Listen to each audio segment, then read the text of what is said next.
At the entrance of Tishates Madaris Trail, you find all the information about this geotrail.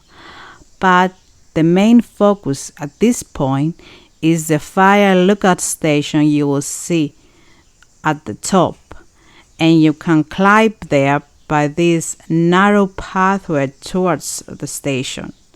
This narrow trail offers to anybody that visit it outstanding views, the wildlife, but also a number of dry stone walls and loose rocks you see all around the trail.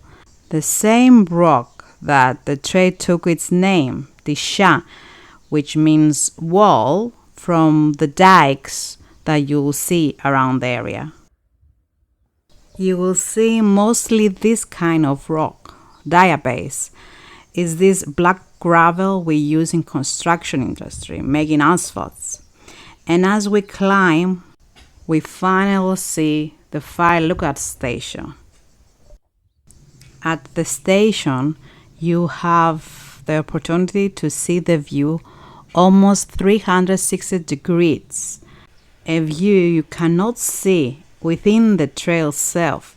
So remember to climb at the station and just enjoy this stunning view at any season of the year.